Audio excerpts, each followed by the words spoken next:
Sa kabuntagon dili basta-basta atong tiradahan karon. So first time po nako nag-content karon mga kaadik kong higala no kaning gitawag natog karning kanding ato din pagkatirada ani sinigang ato ang tiradahan ani.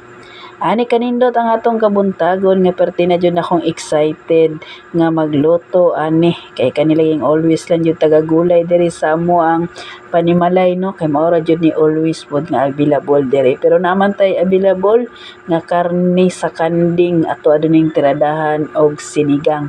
Salamat pud ko sa akong kaadoy no nga naghatag ani sa mga blessing nga unta nga perminti. Oy salamat bitaw kaayo sa ako ang kuya pod nga naghatag ani walay pagduha-duha pinaabtik dayon kaning lamian nato pagbukal-bukal diring dapita.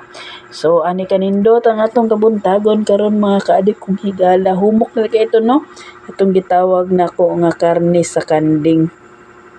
Ani dali kaadoy ang gitiradahan perti na jud ning humuka. Pero di po ni basta-basta kaning kanding anuman mga kaadik kong higala perti na pong nga pinaagi sa pressure cooker pasalamat pud ko kay naghumok-humok na diring dapita.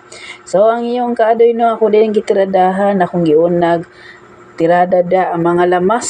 So mga kaadik kong higala ako po din yung gipalitan og karlang para lami-lami po ta diring dapita. Ato po ning gisabawan og tagaliog para mag-angay tag higop-higop kaning lamiang sinigang nga mga bukog-bukog with unod-unod atong tiradahan.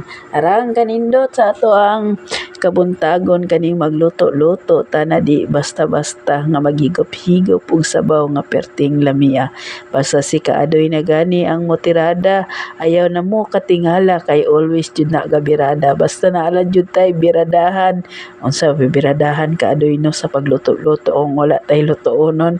Sama sa akong gingon mga kaadik kong higala sinigang day nato ang pagkatirada. Arang kanindot kaning kabuntagon nga maghigop-higop tag sabaw nga di good basta-basta. Uban po day nako diri si Kalasag nga mao pod ni tirador nga di pod basta-basta. So si Kalasag di akong kauban di mga kaadik kong higala no kay mao ni mentor diring dapita. Mao pod ni ang nagatudlo sa ako agluto during nga magluto-luto ko.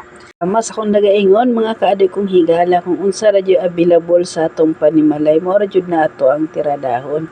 So bless lang kay ta karon mga kaadik kong higala no kay napud tay igsuon nga nihatag aning lamian nga karne sa kanding diring dapita. So ani lang ka simple ang mga recipe nato di mga kaadik kong higala kaning pagbukal-bukal sa mga lamas o giubanan jud sa karning kanding nga di pod basta-basta pertinang lataa kaning gitawag nato nga karlang kay kuning gibutangan may nalang pud mga kaadik kong higala no napoy palawot-lawot dirang dapita ang gibutang pud na ko nga sinigang gabi para perfect combination ang pagkatirada sige ra tagtirada ani mga kaadik kong higala no sama sa kong gingon kung always lang lagi kong tiradahan nato ni atong luto diri basta naala jud available nga atong maluto nganong di jud nato kaya tiradahan dira asin bitsin ang pagkatirada sa atong pagluto dirang dapita. Kaning pag-vlog na to mga kaadik kong higala ni basta-basta kaning magbuhat-buhat tag content na bisag asa labi na during nga magluto-luto di na paalas nga ma-share nato sa ato ang mga kaadoy dirang dapita walay pagduha-duha pinatik nga luto og pinahukad kay mga on na ta og maghigop-higop na tag sabaw sama sa akong nagaingon.